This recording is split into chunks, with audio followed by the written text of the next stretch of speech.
Good evening. I am David Anthony B. Manibo from BSBA HRDM 4N, and this is my simple presentation of my research.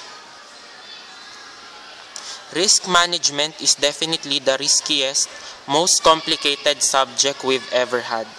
Not just because it's busy and a lot of tasks to do, but it is also a problem to solve. That's why I have come up with a research entitled The Risk of Allocating Time Frame in Recruitment Process in the Local Industry.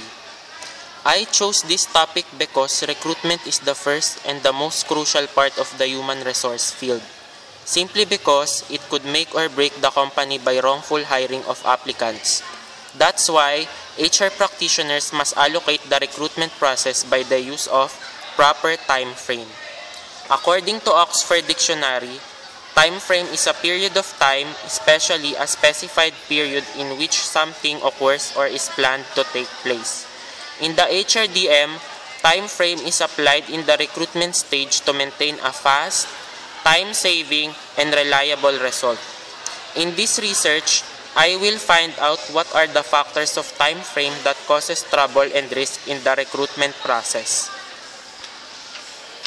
This is my statement of the problem. Number 1.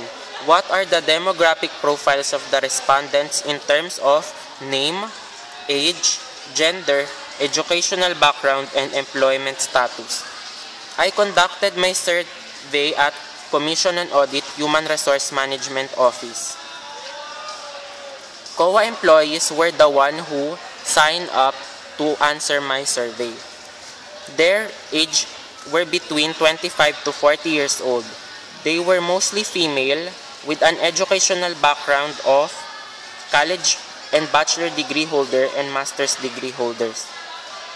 Question number 2. What is the importance of recruitment and selection process? Recruitment and selection is the early stages of human resource field. It is important because it is where the hiring and choosing of the right applicant takes place. It must be observed and properly maintained because a wrongful decision can lead to a downfall. Question number 3. What are the risks that might happen in the recruitment process? There are numerous risks that could happen in the recruitment process. Examples are failure of providing the right qualified people on the job vacancy, failure of recruitment and sourcing strategy, and risk of sourcing candidates through social media and recruitment, and many more. Question number 4. How the risk affect the personnel in choosing the best applicants? It will be crucial for the personnel because a wrongful decision can affect his job, especially the company. And last question, number 5. What are the other significant effects of risk in the recruitment process that affects to human resource productivity? It will be discussed in my research. These are the conclusions of my research. Conclusion number 1. I have concluded that lots of the respondents agreed that risk exists and happening in the recruitment process. Second, I have concluded that according to my survey result, there were times when recruitment and selection is not reliable and some of the applicant believes that the dependency of allocating time frame is up to the employees that are in charge of recruitment. Third, I have concluded that there are times when HR recruitment-based hiring through relationships, such as relatives, friends, which is wrongful. However, this case can be overcome by wiseful thinking and proper decision making.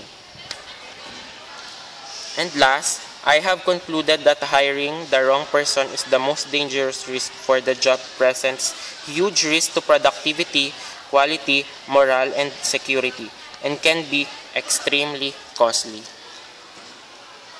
Thank you for listening in my simple research. God bless.